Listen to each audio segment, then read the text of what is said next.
안녕하세요. 여러 사연을 바탕으로 재구성한 창작 이야기를 들려드리는 우리들의 이야기 채널입니다. 오늘의 이야기 시작합니다. 안녕하세요.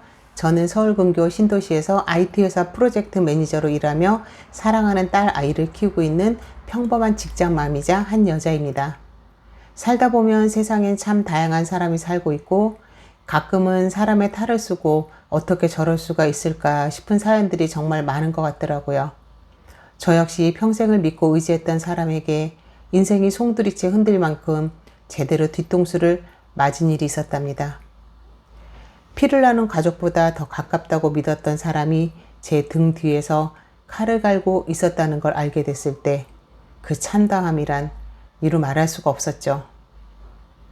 하지만 억울하다고 주저앉아서 울기만 하면 해결되는 건 아무것도 없더라고요. 가만히 당하고만 있기엔 저와 제 아이의 인생이 너무나 소중했거든요. 그래서 저를 무시하고 이용해 먹으려고 했던 그 사람들에게 인생이 송두리째 흔들릴 만큼 더 강하고 시원한 어퍼컷을 선사해 주었네요. 지옥 같았던 배신의 순간을 지나 제가 어떻게 그들에게 처절한 대가를 치르게 했는지 지금부터 그 기막힌 이야기를 들려드리겠습니다. 저는 성실하신 아버지와 자상하신 어머니 아래 화목한 유년 시절을 보냈어요. 아버지는 중견기업에서 30년 넘게 성실하게 근무하신 분이셨고 어머니는 가정을 알뜰하게 꾸리시면서도 제가 하고 싶은 공부 마음껏 할 수 있도록 뒷바라지를 아끼지 않으셨죠. 외동딸이었지만 부모님께서 과잉보호를 하신 적은 단 한 번도 없었어요. 오히려 내 힘으로 일어서야 진짜 너의 인생이 된다며 어릴 때부터 자립심을 키워주셨답니다. 중고등학교 시절에는 저는 사고 한번 치지 않는 평범한 모범생이었죠. 성격이 원만한 편이라 주변에 늘 친구들이 많았고 도움이 필요한 친구를 보면 먼저 손을 내미는 일도 앞장섰습니다. 학교에서 돌아오면 혼자 저녁밥을 차려 먹고 공부하는 게 일상이었고 그런 환경 속에서 자연스럽게 독립적이고 단단한 성격이 만들어졌죠. 저는 그저 남들처럼 성실하게 노력하며 살면 누구에게나 존중받고 탄탄한 삶을 살 수 있을 거라 굳게 믿으며 그렇게 학업에 최선을 다했어요. 대학은 서울에 있는 4년제 대학 경영학과에 진학했고 졸업 후에는 IT 기업에 취직해서 차근차근 커리어를 쌓아나갔습니다. 입사 5년 차에 프로젝트 매니저로 승진했을 때의 기쁨은 이루 말할 수가 없었죠. 제 손으로 번 돈으로 적금을 들고 주식도 조금씩 사면서 착실하게 종잣돈을 모았어요. 이때 모은 돈이 훗날 제 인생에서 가장 중요한 자산이 되리라고는 그때는 미처 몰랐습니다. 29이 되던 해에 저는 인생의 반려자를 만나게 됩니다. 남편, 형준이라고 하겠습니다. 남편을 만난 건 회사 거래처 미팅 자리였어요. 당시 중견 건설회사 과장이었던 형준은 깔끔한 인상에 말을 참 조리 있게 하는 사람이었죠. 첫 인상이 참 괜찮았어요. 키 180에 얼굴도 준수하고 무엇보다 사람을 편안하게 만드는 특유의 부드러운 말투가 있었거든요. 처음엔 업무적인 연락만 주고받았는데 연락의 빈도가 잦아지고 시간이 갈수록 느껴지는 형준의 성실함과 적극적인 구애에 서서히 마음의 문이 열리게 됐습니다. 그리고 마침내 연인 사이로 발전할 수 있었죠. 연애 시절 형준은 저를 세상에서 가장 귀한 사람으로 대접하며 지극정성으로 아껴주었어요. 야근이 잦은 제 퇴근 시간에 맞춰 회사 앞으로 차를 몰아와서 저녁을 사주는 건 기본이었고 부모님께도 스스럼 없이 인사드리며 예비사의 노릇까지 아주 톡톡히 해냈죠. 저는 그렇게 주변의 부러움을 한 몸에 받으며 1년 반의 연애를 이어갔고 이런 형준의 다정함에 깊은 신뢰를 느낀 저는 그와 평생을 함께하기로 결심했습니다. 하지만 결혼을 결심하기까지 한 가지 큰 걸림돌이 있었어요. 가장 큰 문제는 바로 시댁의 태도였습니다. 상견례 날을 저는 아직도 생생하게 기억해요. 나름 신경 써서 준비했거든요. 단정한 투피스에 머리도 깔끔하게 올리고 선물도 건강식품 세트로 정성껏 포장해서 갔어요. 식당에 들어서는데 시어머니, 이분을 이제부터 시모라고 부르겠습니다. 시모가 저를 위아래로 훑어보시더니 첫 마디가 이랬어요. 어머, 생각보다 수수하네. 우리 형준이가 좀 아까운데. 그리고 바로 이어서 직장 다닌다며 월급이 얼마나 되길래 우리 아들한테 시집 올 생각을 했어? 친정 어머니 얼굴이 순간 굳었습니다. 아버지도 숟가락을 내려놓으셨죠. 형준이가 바로 엄마 하면서 분위기를 전환했고 시모도 아이고 농담이야 농담. 요즘 젊은 사람들은 유머를 못 받아주더라 하면서 웃으셨어요. 돌아오는 차 안에서 친정 어머니가 조용히 말씀하셨어요. 연수야, 엄마가 한 가지만 물어볼게. 그 집 어머니 원래 저런 거야? 엄마 첫 만남이라 긴장해서 그런 거야. 형준이가 잘할 거야. 어머니는 한숨을 쉬시더니 이러셨어요. 시어머니가 문제인 게 아니라 시어머니 앞에서 아무 말도 못하는 그 남자가 문제다. 소름 끼치죠? 우리 어머니가 그날 하신 그 말이 결혼 후에 정확히 맞아 떨어졌으니까요. 사실 결혼 전에도 시모의 기세 때문에 수십 번이나 결혼을 고민했던 순간들이 많았어요. 하지만 내가 당신의 방패막이가 되어줄게 라며 다짐하던 형준의 약속 하나만을 믿고 저는 험난한 시집살이에 발을 들이게 되었던 거였어요. 결혼 준비 과정에서도 시모의 간섭은 끊이지 않았습니다. 예식장을 고를 때 제가 좋아하는 것을 골랐더니 전화를 하셨어요. 며느리, 내가 알아본 데가 있는데 거기가 훨씬 싸. 돈 아끼면 좋잖아. 아낀 돈으로 신혼여행이나 좀 제대로 다녀와. 제가 조심스럽게 어머니 이미 계약금을 넣어서요 라고 했더니 아이고 시작부터 시어머니 말을 안 듣네. 앞으로 고생 좀 하겠다. 형주는 옆에서 뭐라고 했겠어요? 엄마 원래 저래 신경 쓰지 마. 이 한마디가 이 사람의 전부였어요. 앞으로 수백 번 듣게 될 이 한마디. 결혼하고 가장 먼저 한 일이 신혼집 마련이었어요. 여기서 중요한 포인트. 아파트는 100%제 명의였습니다. 제가 회사 다니면서 7년간 모은 적금과 주식 수익, 그리고 부족한 부분은 제 이름으로 대출받아서 서울 근교 신도시에 34평 아파트를 샀거든요. 형주는 당시 건설회사 과장 월급으로는 모아둔 돈이 많지 않았어요. 결혼 비용도 솔직히 제가 더 많이 부담했습니다. 시모는 이걸 알고 있었냐고요? 물론이죠. 그리고 이게 나중에 이 이야기의 핵심이 됩니다. 신혼 찼다 시모가 집들이 한다고 오셨어요. 들어오시자마자 집안을 둘러보시더니 평수는 괜찮은데 인테리어가 좀 싸구려네. 우리 형준이가 이런 데서 살아야 하나 싶다. 제가 직접 고른 가구들이었거든요. 속이 좀 상했지만 웃으며 넘겼어요. 그런데 문제는 그 집들이가 끝이 아니었다는 거예요. 시모가 안 가시는 겁니다. 어머니 오늘 좀 쉬시다 가세요. 아이고 신혼집인데 뭐 불편하겠어? 며칠만 있을게. 살림 좀 가르쳐줘야 할 거 아니야. 며칠이 일주일이 됐고 일주일이 한 달이 됐습니다. 한 달이 두 달이 됐을 때 저는 감을 잡았어요.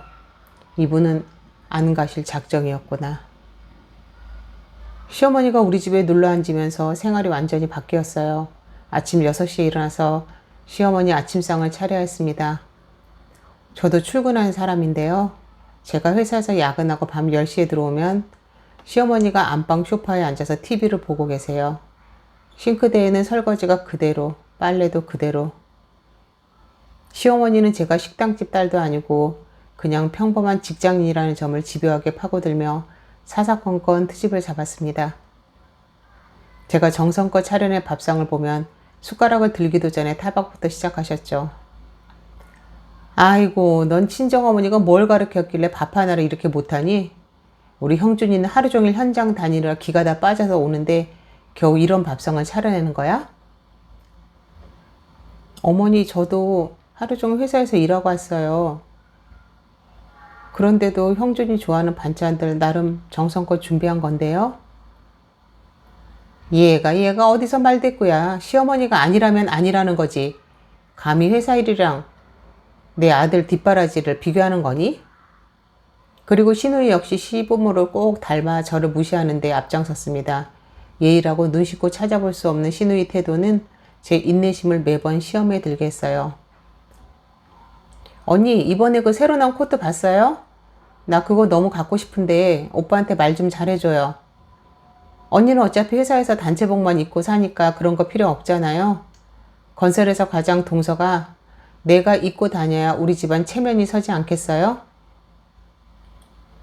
필요하면 직접 부탁드려 보세요. 제가 말하면 평소에 패션 관심도 없는 사람이 왜 갑자기 코트 이야기를 하나 싶어서 형준이도 단번에 눈치챌 거예요. 있어도 또 사고 싶은 게 옷이에요, 언니. 언니 참 빡빡하게 구시네. 솔직히 언니 우리 오빠 아니었으면 그런 동네에서 사모님 소리나 듣고 살았겠어요? 우리 오빠 연봉이 얼만데 인생 핀 줄 알면 주변에 좀 베풀고 살아요. 잠깐요. 그 아파트는 제 돈으로 산 제 명의 아파트였거든요. 남편 형준 연봉이 얼마가 되든 이 집은 제 집이었는데 남편 덕에 팔자 폈다는 비아냥을 들을 때마다 욱하는 마음이 몰려왔지만 그저 가정을 지키기 위해 묵묵히 참았습니다. 하지만 저의 이런 배려를 시댁 식구들은 당연한 권리인 줄만 알고 있더라고요. 그리고 이런 모진 시집살이 속에서도 유일하게 제가 버틸 수 있었던 건 오로지 남편 형준 때문이었죠. 형준은 시댁 식구들 앞에서는 부모님의 귀에 눌려 제 편을 제대로 들지 못할 때도 있었지만 둘만 있을 때만큼은 세상에서 가장 다정한 사람이었거든요. 여보 미안해. 엄마가 원래 좀 그래. 내가 잘할게.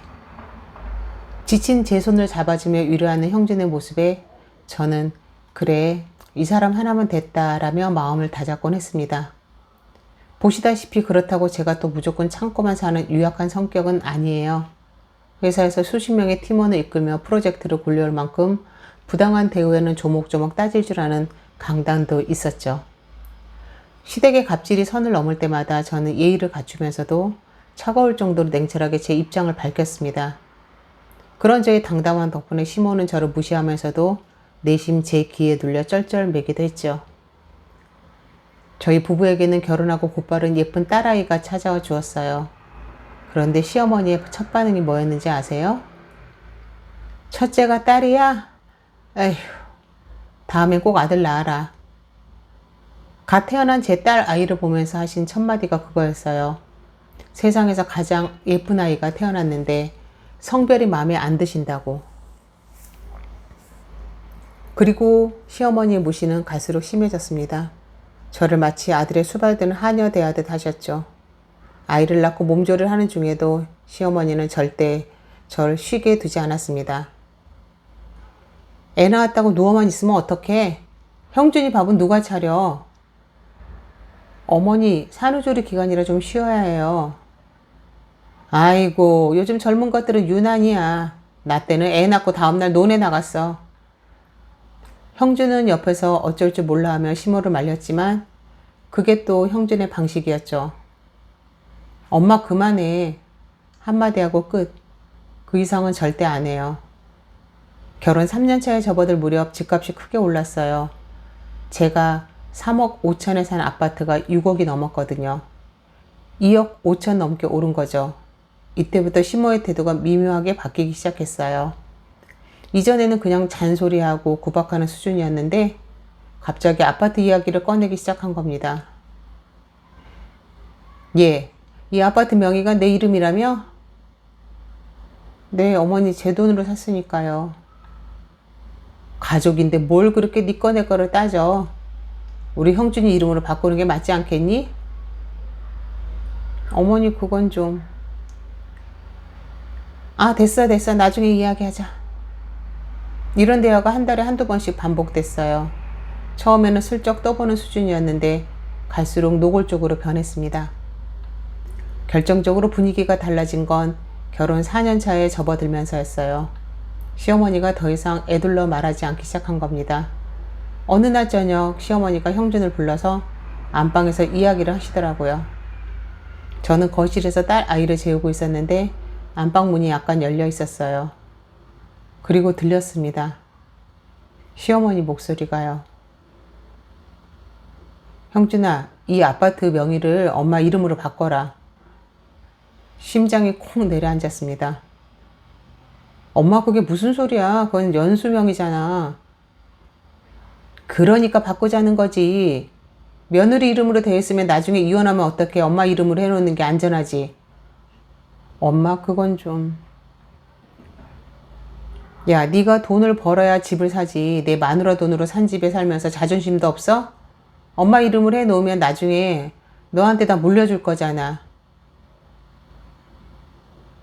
그리고 말이야. 시어머니 목소리가 낮아졌지만 또렷하게 들렸습니다. 그 며느리 내가 보니까 속이 야물어. 언제 뒤통수 칠지 몰라. 명의 먼저 확보해놓고 나중에 우리한테 유리하게 판을 짜야지. 내일 며느리한테 말해. 안 그러면 내가 직접 말한다. 저는 그날 밤 잠을 못 잤어요. 옆에서 쿨쿨 자는 형준을 보면서 이 사람이 내일 뭐라고 할까 생각했습니다. 다음날 아침에 형준이가 밥을 먹다가 숟가락을 내려놓더니 이러더라고요. 여보, 할 말이 있는데. 응, 말해. 그게 엄마가 아파트 명의 바꾸래? 형준이 놀라서 저를 쳐다봤어요.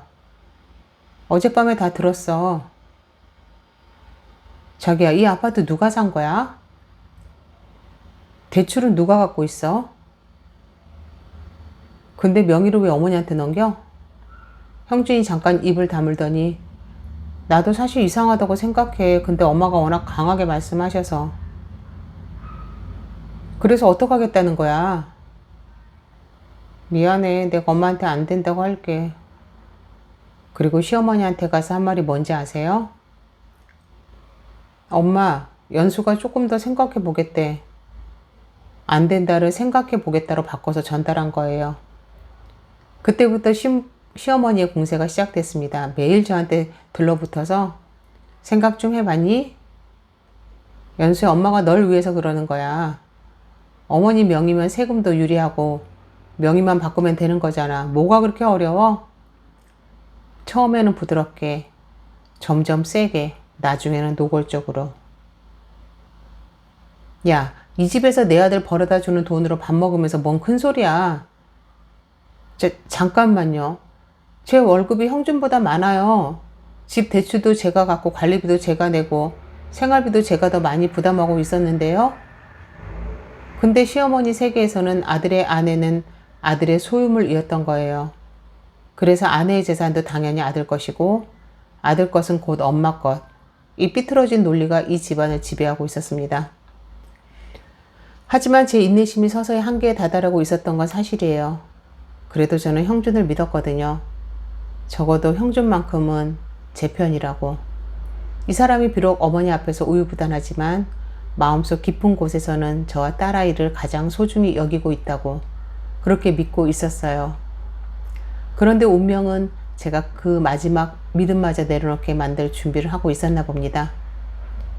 시어머니 명의 이전 압박이 계속되던 어느 날 저는 회사에서 반차를 내고 오후에 일찍 퇴근을 했어요. 딸아이가 유치원에서 열이 난다고 연락이 와서 데리러 간 건데 다행히 아이 열은 금세 내렸고 저는 아이를 데리고 집으로 돌아왔습니다. 평소 같으면 이 시간에 시어머니만 집에 계시는데 그날은 좀 달랐어요. 현관문을 열고 들어서는데 안방에서 시어머니 목소리가 들려왔거든요. 전화 통화 중이신 것 같았는데 목소리 톤이 평소와는 확연히 달랐어요. 흥분해 계신 건지 목소리가 높아져 있었죠. 저는 아이에게 쉿 하면서 조용히 신발을 벗었어요. 시어머니는 제가 온 줄 모르셨나 봐요. 안방문 너머로 시어머니 목소리가 선명하게 들려왔습니다. 그리고 그 순간이 제 인생을 완전히 바꿔놓았어요. 야, 내가 지금 작전 중이야. 히히. 아들 마누라 그 며느리 아파트 명의를 내 이름으로 바꿀 거거든. 시세가 6억이 넘었으니까 내 이름으로 해놓으면 노후가 그냥 해결되는 거지. 저는 순간 숨이 멎었습니다. 다리에 힘이 풀리는 게 느껴졌지만 벽에 기대어 그 자리에 서 있었습니다. 그 며느리? 꽤 세긴 한데 괜찮아. 아들을 계속 시키면 돼. 그 바보가 엄마 말이면 다 듣거든. 시어머니가 웃고 계셨어요. 제 인생을 갖고 장난치면서 웃고 계신 거예요. 명의를 빼앗으면 그때 내보내야지. 쓸모가 없는데 뭐하러 둬. 첫째는 딸이니까 그것도 같이 따라 나갈 거 아니야. 알아서 데리고 나가겠지. 그리고 제가 평생 잊지 못할 그 한마디가 들렸습니다. 죽을 때까지 부려먹고 버려야지. 그게 며느리 써먹는 방법이야. 여러분, 저는 그 자리에서 손이 떨렸어요. 분노 때문이 아니에요. 확인 때문이었어요. 마음 한구석에 설마 그 정도까지는 아니겠지라고 생각하는 부분이 있었거든요. 그런데 그게 틀렸다는 걸 확인한 거예요. 이 사람은 처음부터 저를 사람으로 본 적이 없었어요. 재산을 빼앗을 도구로 본 거죠. 제 옆에서는 5살 딸아이가 서 있었어요. 엄마 손을 꼭 잡고 왜 그러느냐는 듯 저를 올려다보고 있었죠. 그 순간 저는 다짐했어요. 이 아이를 위해서라도 이대로 무너지면 안 된다고. 당하고만 있기엔 저와 제 아이의 인생이 너무나 소중했거든요. 저는 아이를 안고 조용히 현관을 다시 나갔어요. 마치 집에 들어오지 않았던 것처럼. 그리고 차에 앉아서 휴대전화를 꺼내 녹음 앱을 열었습니다. 그날부터 저는 이중생활을 시작했어요. 겉으로는 아무것도 모르는 착한 며느리. 속으로는 모든 것을 기록하는 냉철한 전략가. 먼저 집에 작은 녹음기를 설치했습니다. 시어머니가 주로 계시는 거실과 안방 사이에 티 안 나게요. 사실 법적으로는 본인이 참여하지 않은 대화를 녹음하면 문제가 될 수 있다는 건 알고 있었어요. 하지만 저는 제 집에서 제가 당하는 일에 대한 기록이 필요했습니다. 그리고 녹음기는 기대 이상의 것을 잡아냈어요. 시어머니는 거의 매일 누군가와 통화를 하셨는데 그 내용들이 하나같이 충격적이었습니다. 며느리가 이번에도 안 된다고 하면 아들한테 이혼 협박하라고 시킬 거야. 이혼한다고 하면 겁먹고 명의 넘길걸? 동네 아줌마들한테는 며느리가 살림도 못하고 시어머니한테 효도도 안 한다고 해놨어. 나중에 이혼하더라도 내 편 들어줄 사람이 있어야 하잖아. 그 며느리 친정도 별거 없어. 그 평범한 월급쟁이 집안인데 뭘. 우리 형준이가 건설회사 과장인데 거기 비하겠어? 3번째 통화에서 시어머니는 이렇게 말했어요. 이 며느리만 쫓아내면 다음엔 제대로 된 집안 며느리를 들여야지. 한의사 집안이든 판사 집이든 격에 맞는 며느리를 찾아놔야지. 이미 제 다음 며느리까지 계획하고 계셨던 거예요. 저는 이 녹음들을 USB에 따로 백업하고 클라우드에도 올려놨어요. 그리고 일기장을 준비해서 날짜별로 심호감말과 행동을 빠짐없이 기록하기 시작했습니다. 다음으로 변호사를 만났어요. 이혼 전문 변호사님께 상담을 받았는데 녹음 내용을 들으시더니 표정이 심각해지시더라고요. 이 정도면 시어머니의 재산 편취 시도로 볼 수 있고 남편의 방조도 문제가 됩니다. 이혼 사유로도 충분하고 재산 분할에서도 유리한 이치를 가져갈 수 있어요. 그런데 제 녹음기에는 시어머니의 통화 내용만 잡힌 게 아니었어요. 여기서 이 이야기에 진짜 반전이 나옵니다. 녹음기를 확인하기 시작한 지 2주째 되던 날이었어요. 남편이 퇴근 후 거실에서 전화 통화를 하는 녹음 내용이 녹음기에 잡혔는데 목소리 톤이 이상했어요. 낮고 다정한 목소리. 저한테도 요즘은 잘 쓰지 않는 그런 톤이었죠. 나도 보고 싶어. 이번 주 수요일에 보자. 아, 집사람? 요즘 회사 일 바쁘대. 야근이 잦아. 걱정 마. 내가 잘할게. 우리 조금만 더 참자. 제 심장이 입 밖으로 튀어나올 것 같은 충격이 밀려왔어요. 집사람이라니 저를 그렇게 부르면서 다른 여자를 만나고 있었던 거예요. 머릿속에서 퍼즐 조각이 맞춰지기 시작했어요. 최근 들어 부쩍 잦아진 야근이라는 핑계, 주말에 갑자기 동창 모임이라며 나가는 일, 화장실에서 핸드폰을 들고 들어가는 습관, 그 모든 게 퍼즐처럼 맞춰지는 거예요. 저는 당장 미행을 하거나 따지지 않았어요. 아직은 때가 아니었으니까요. 대신 남편의 카드 내역을 확인했습니다. 공동 계좌가 있었기 때문에 확인이 가능했었거든요. 카드 내역에서 호텔 결제, 레스토랑 결제, 꽃배달 결제가 줄줄이 나왔어요. 전부 제가 모르는 날짜, 제가 모르는 장소, 야근이라고 했던 수요일마다 어김없이 모텔비가 결제돼 있었고, 동창 모임이라든지 주말에는 분위기 좋은 레스토랑에서 2인 식사비가 찍혀 있었습니다. 이것도 전부 스크린샷 떠서 저장했어요. 변호사에게도 즉시 전달했고요. 그런데 형준의 외도 상대가 누군지 확인하는 순간 저는 진짜로 세상이 무너지는 걸 느꼈어요. 어느 수요일 저는 반차를 내고 형준의 뒤를 밟았습니다. 회사에서 퇴근한 형준이 향한 곳은 강남의 한 레스토랑이었어요. 저는 먼 자리에서 모자를 눌러쓰고 지켜봤죠. 형준이 일어서면서 누군가를 반기는 게 보였어요. 그 여자가 레스토랑으로 들어오면서 코트를 벗는 모습이 보였는데 어딘가 낯이 익었어요. 여자가 자리에 앉으면서 얼굴이 보이는 순간 저는 입을 손으로 막았습니다. 신우의 대학 동창이자 남편 한의원에서 근무하는 간호조무사. 시댁 가족 모임 때 몇 번 봤던 여자였어요. 신우이가 오빠 한의원에서 일하는 내 친구라며 소개시켜줬던 바로 그 여자. 한의원 직원이었으니까 매일 만났겠죠. 세미나라며 출장 간다던 날 그 여자 함께 갔을 거고요. 신우이가 다 알고 있었는지 아니면 모르고 소개시켜준 건지는 아직 확인할 수는 없었지만 하나는 확실했어요. 남편은 제 바로 코앞에서 저를 배신하고 있었다는 것. 밤새 울고 또 울었어요. 하지만 다음날 아침 거울을 보며 다짐했습니다. 울기만 하면 해결되는 건 아무것도 없다고. 이제 진짜 칼을 뽑을 때가 됐다고. 그런데 마치 하늘이 기회를 주듯 시어머니께서 뜻밖의 연락이 왔어요. 결혼 4년 차에 접어들 무렵이었습니다. 평소 안부 전화 한 통 없던 시어머니가 다짜고짜 전화를 걸어오더니 며칠 후에 동네 모임을 우리 집에서 하겠다는 거예요. 시어머니가 30년 넘게 살아온 이 동네에서 가장 친하게 지내는 아줌마들 15명 정도로 초대해서 자신의 환갑잔치를 우리 아파트에서 하겠다는 겁니다.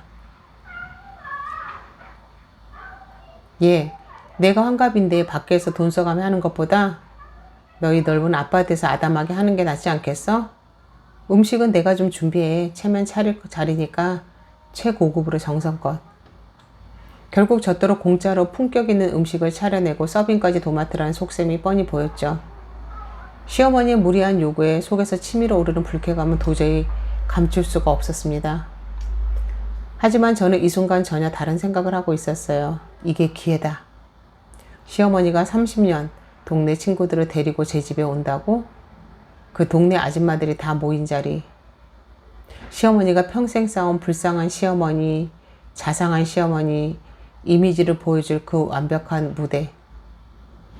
제가 준비하고 있던 반격에 이보다 더 완벽한 무대가 어디 있겠어요. 네, 어머니. 제가 정성껏 최고급으로 준비할게요. 어머니 환갑인데 당연하죠. 전화를 끊으면서 제 입꼬리가 올라갔어요. 저도 모르게. 하지만 그 미소는 기쁨의 미소가 아니었어요. 비장한 미소였죠. 환갑 잔치까지 2주. 저는 그 2주 동안 정말 치밀하게 준비했습니다. 첫째, 재산 정리. 아파트 명의는 이미 제 것이었지만 혹시 모를 상황에 대비해서 등기부등본을 떼고 대출 서류를 정리하고 제 통장 내역을 전부 뽑아놨어요. 결혼 전부터 모은 돈, 결혼 후에 번 돈, 아파트 대출금 상환 내역까지 완벽하게. 둘째, 남편 형준의 외도 증거 정리. 카드 결제 내역, 녹음 파일, 레스토랑에서 찍은 사진들. 변호사님들이 이렇게 증거가 체계적인 케이스는 처음이라고 하실 정도로 꼼꼼하게 정리했습니다. 셋째, 시어머니의 발언 녹음 정리. 아파트 명의를 빼앗겠다는 발언, 며느리를 내보내겠다는 발언, 죽을 때까지 부려먹고 버려야지, 아들을 이용해서 명의를 넘기게 만들겠다는 계획. 이 4가지를 핵심 증거로 편집했습니다. 넷째, 시모의 동네 평판 조사. 시어머니가 동네에서 어떤 식으로 저에 대해 말하고 다니는지 알아봤더니 상상 이상이었습니다. 우리 며느리가 돈 관리를 못해서 내가 대신 해주는 거야. 며느리가 살림을 못해서 내가 와 있는 거야. 딸만 낳아놓고 아들을 못 낳으니 뭐 쓸모가 있어야지. 친정이 뭐 대단한 집도 아니면서 시어머니한테 반말이야. 동네 아줌마 몇 분이 저한테 은근히 동정의 눈빛을 보내셨는데 그 이유가 이거였어요. 시어머니가 동네방네 저를 무능하고 버릇없는 며느리로 소문을 내고 다닌 거죠. 이 모든 준비를 마치고 저는 환갑잔치 당일을 기다렸어요. 시어머니는 연신 전화를 걸어 상 제대로 차렸냐, 손님들 많이 오시는데 품격 있게 굴어라 며 저를 달달 볶아댔습니다. 저는 이 모든 잔소리를 묵묵히 받아내며 정말 그들이 평생 잊지 못할 최고급 진미를 준비하기로 마음먹었고요. 물론 음식만 준비한 건 아니었지만요. 그리고 드디어 디데이가 됐습니다. 그날 아침 저는 평소보다 일찍 일어났어요. 과일을 예쁘게 깎아서 접시에 담고 떡도 주문해 놓고 집을 깔끔하게 정리했어요. 정말 정성을 다해 음식을 준비했습니다. 시어머니가 아침에 일어나시더니 좀 놀라신 표정이었어요.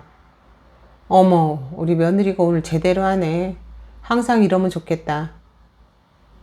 칭찬 같은 비아냥이었지만 저는 환하게 웃었어요. 진심으로 밝게. 어머니 환갑이시잖아요. 제가 최선을 다해야죠. 남편 형준도 어리둥절한 표정이었어요. 평소에는 시어머니 때문에 스트레스를 받던 제가 오늘따라 기분 좋게 움직이니까요. 오후 2시쯤 동네 아줌마들이 하나둘 모이기 시작했습니다. 거실에 둘러앉아 수다를 떨고 제가 차린 음식을 드시면서 분위기가 좋았죠. 15분 정도 오셨는데 거실과 주방까지 빽빽하게 앉으셨어요.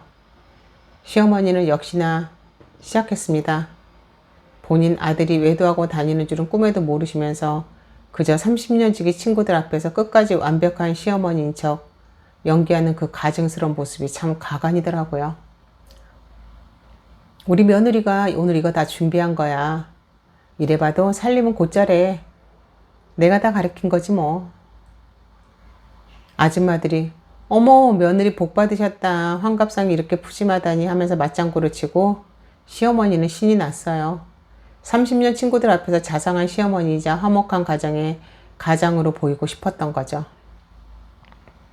우리 형진이도 이번에 과장 승진했어. 곧 차장 될 거야. 회사에서 인정받는 아들이지. 우리 딸도 이번에 좋은 곳에 취직해서 다 내가 잘 키운 거야. 자화자찬의 향연이었습니다. 저는 주방에서 음식을 나르면서 조용히 타이밍을 재고 있었어요. 아직은 아니야. 모두가 충분히 즐기고 분위기가 절정에 이를 때까지 기다려야 해. 음식이 한 바퀴 돌고 술도 한 잔씩 걸치면서 분위기가 한껏 무르익었을 때 시어머니가 그 말을 했어요. 제 반격에 방아쇠를 당기는 말을. 아이고 우리 며느리 덕에 이 좋은 아파트에서 이렇게 호강이야. 내 아들 만나서 복 받은 거지 뭐.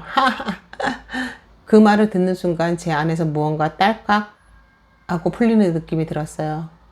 됐다, 지금이다. 저는 과일 접시를 들고 자리로 걸어갔어요. 웃으면서요. 입꼬리는 올라가 있었는데 눈은 전혀 웃지 않은 그런 미소. 시어머니가 한 번도 본 적 없는 제 표정이었을 거예요.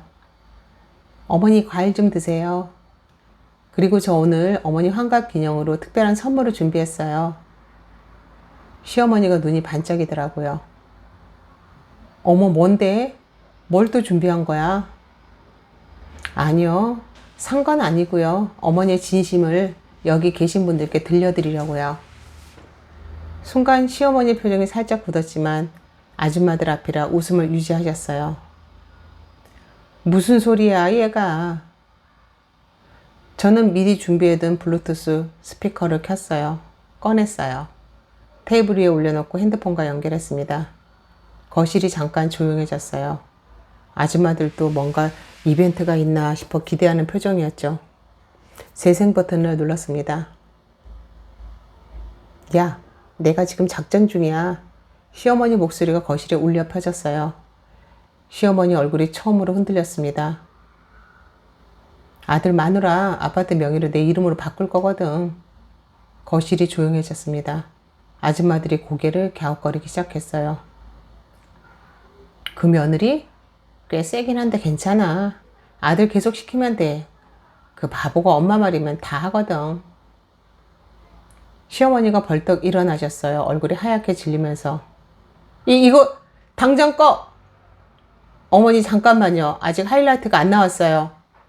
저는 차분하게 말하면서 시어머니가 스피커를 잡지 못하게 한 발짝 뒤로 물러났어요. 명의 빼앗으면 그때 내보내야지. 쓸모가 없는데 뭐하러 둬. 첫째가 딸이니까 그것도 같이 따라갈 거 아니야? 알아서 데리고 나가겠지. 그리고 결정적인 한마디. 죽을 때까지 부려먹고 버려야지. 그게 며느리 써먹는 방법이야. 거실이 무덤처럼 조용해졌어요. 방금까지 수다를 떨고 웃던 15명의 아줌마들 얼굴이 일제히 경악으로 바뀌었습니다. 어떤 분은 입으로 손을 막고 계셨고, 어떤 분은 시어머니를 쳐다보고 계셨고, 어떤 분은 고개를 좌우로 저으며 혀를 찾았습니다. 시어머니 얼굴은 세상에서 가장 처참한 표정을 하고 있었습니다. 핏기가 완전히 사라진 하얀 얼굴로 저를 보시는데 입이 벌어진 채로 아무 말도 못 하시더라고요. 저는 녹음기를 멈추고 거실에 있는 모든 분들을 한번 둘러보며 차분하게 말았습니다. 여기 계신 분들 저에 대해 시어머니한테 많이 들으셨죠? 며느리가 살림 못한다, 돈 관리 못한다, 딸만 낳았다. 아줌마 몇 분이 고개를 살짝 끄덕이셨어요. 들은 적이 있었다는 뜻이겠죠? 사실은요, 이 아파트는 제 돈으로 산 제 명의 아파트입니다. 대출도 제가 갖고 있고요. 시어머니 용돈 50만 원도 매달 제가 드렸습니다. 생활비도 제가 더 많이 부담하고 있고요. 근데 시어머니는 그걸 전부 빼앗을 계획이었어요. 그리고 빼앗으면서 저를 내쫓을 거였고요. 죽을 때까지 부려먹고 버리겠다고요. 방금 전까지 음식이 맛있다며 수저를 들던 분들이 수저를 내려놓으셨어요. 시어머니가 그때 소리를 지르셨습니다. 이 못된 년이 시어머니한테 이게 무슨 짓이야? 조작이야, 조작. 요즘 기술이 얼마나 좋은데. 목소리도 만들어내는 세상이야. 다 가짜라고.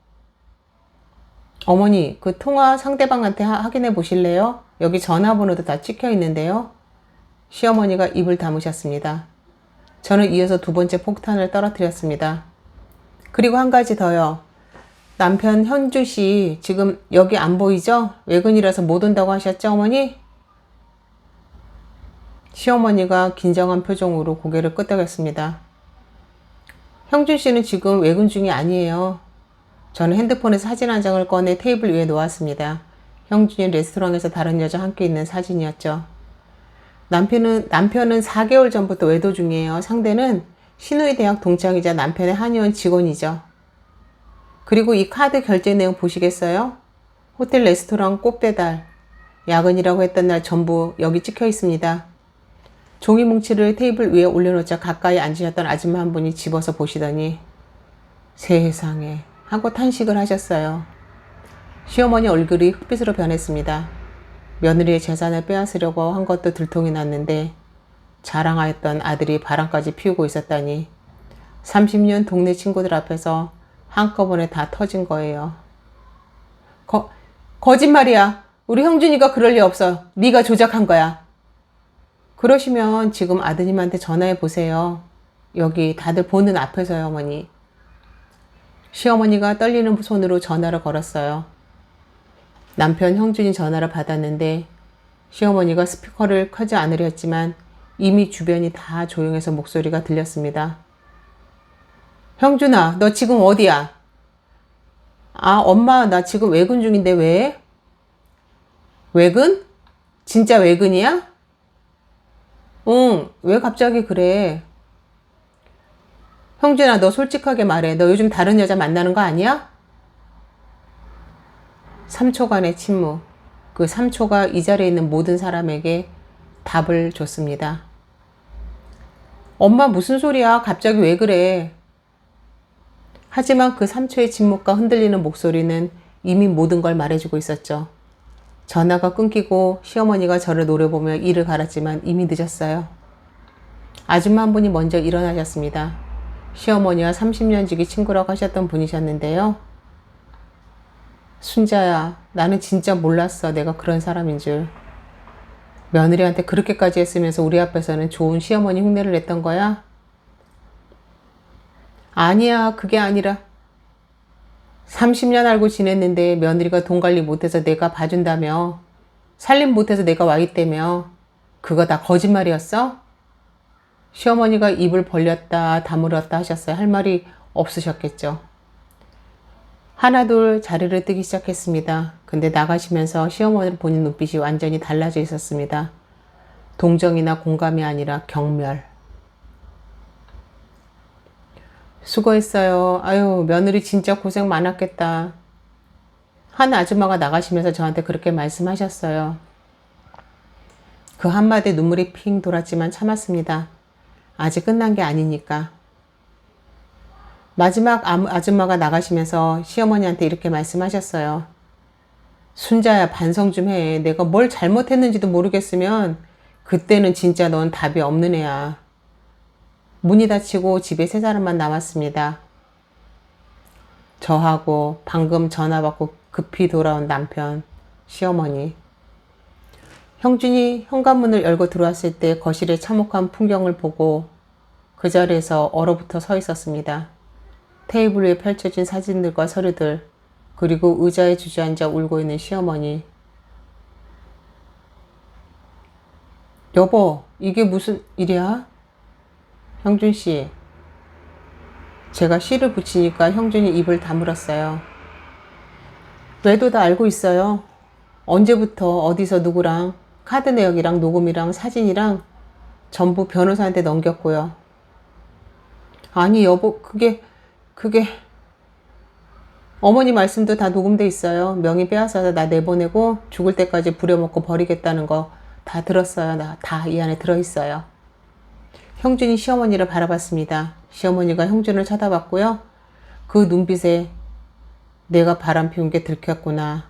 와, 내 계획이 들통났다가 동시에 담겨 있었습니다. 시어머니가 갑자기 형준한테 소리를 지르셨어요. 야, 이 바보야. 네가 바람을 피워? 이것 때문에 다 틀어졌잖아. 웃긴 거 아세요? 시어머니가 화가 난 이유가 아들이 바람 피운 것이 아니라 바람 때문에 아파트 명의 계획이 물거품이 된 것이었다는 거예요. 끝까지 이분은 일관되셨어요. 저는 앞치마권을 풀면서 차분하게 말았습니다. 어머니 나가실 분은 저가 아니라 어머니예요. 이 집은 제 집이니까요. 그리고 형준 씨도요. 이혼 서류는 변호사가 준비하고 있으니까 조만간 받아보실 거예요. 너 감히 우리 아들이 한의사인데 네가 뭔데 이혼을 들먹여? 한의사면 바람 피워도 되나요? 한의사면 아내 재산 빼앗아도 되나요? 시어머니가 입을 다무셨어요. 저는 딸아이 방으로 가서 문을 닫았습니다. 이혼은 생각보다 빠르게 진행됐어요. 남편의 외도, 시어머니 재산 편취 시도, 그리고 제가 모아둔 일기와 녹음이 전부 증거가 됐거든요. 변호사님이 이렇게 증거가 체계적으로 정리된 케이스는 처음이라고 하셨을 정도예요. 재산 분할에 아파트는 당연히 제가 가져갔어요. 애초에 제 재산이었으니까요. 이자로도 받았고 딸 아이 양육권도 제가 가져왔습니다. 시어머니는요. 동네에서 완전히 발을 뺐어요. 그 환갑잔치 이후로 아줌마들 사이에서 소문이 퍼졌거든요. 며느리 재산을 빼앗으려다 했다. 아들 바람 피우는 거 모르는 척 했다. 며느리 죽을 때까지 부려먹고 버리겠다 했다. 30년 친구들이 등을 돌린 거죠. 마트를 가도 경로당을 가도 수근수근. 저 사람이 며느리한테 그런 사람이래. 자기 입으로 죽을 때까지 부려먹겠다고 했대. 아들이 바람 났는데도 아파트만 챙기라고 했대. 피할 곳이 없었을 거예요. 결국 시어머니는 집을 싸서 지방에 있는 친척 집으로 떠나셨어요. 스스로 짐을 싸서요. 아무도 쫓아내지 않았어요. 스스로 못 견딘 거죠. 30년 넘게 쌓은 체면과 명성이 하루아침에 무너졌으니까요. 겉으로 대단한 집안인 척 체면을 차리면서도 뒤에서는 며느리 재산을 빼앗으려고 죽을 때까지 부려먹겠다며 궁상맞게 굴던 시어머니의 두 얼굴. 온 동네 망신당하고 집에서 쫓겨난 사연의 결말이었습니다. 남편 형주는요. 이혼 후 연락이 왔어요. 연수야, 다시 생각해 볼 수 없을까? 나 정말 깊이 반성하고 있어. 형준 씨 4년 동안 어머니가 나한테 그러는 걸 보면서 원래 저래 한마디로 넘긴 사람이 4개월 동안 외도하면서 야근이라고 거짓말 사람이 다시 뭘 생각해 보자는 거예요? 미안해. 미안한 걸 아는 건 좋은데 그건 다음 사람한테나 잘해요. 끊었습니다. 신우이도 마지막까지 적반하장이었어요. 짐을 정리하던 날 찾아와서 길길이 날뛰더라고요. 언니가 감히 내 상견례도 아니고 우리 엄마 환갑잔치를 망쳐? 내 인생도 다 꼬이게 생겼잖아.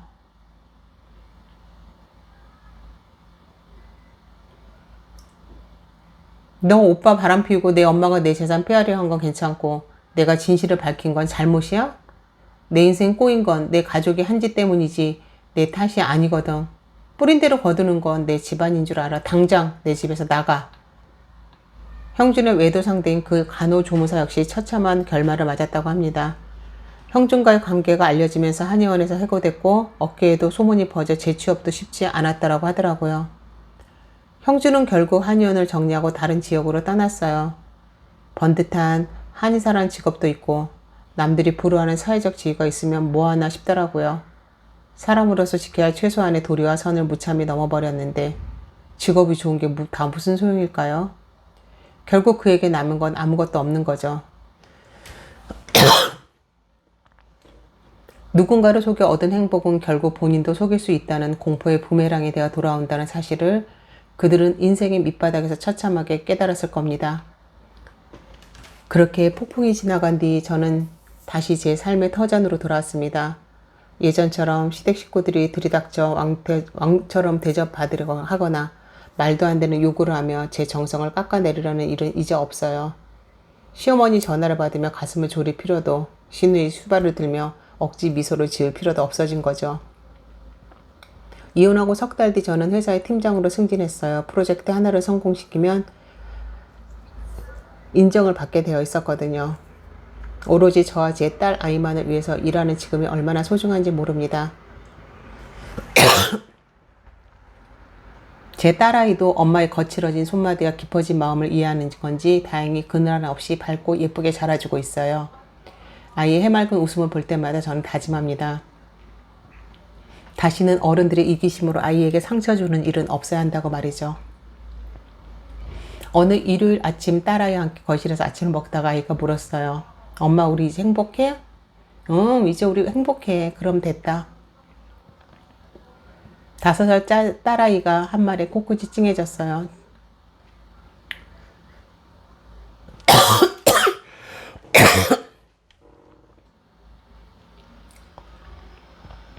전화기를 들어 친정 엄마한테 전화했습니다. 엄마 나 잘 지내? 응 알아 우리 딸 잘하고 있어. 그때 내가 당하고 나가지 않을 거라고 했을 때 엄마가 얼마나 무섭고 대견했는지 아니? 엄마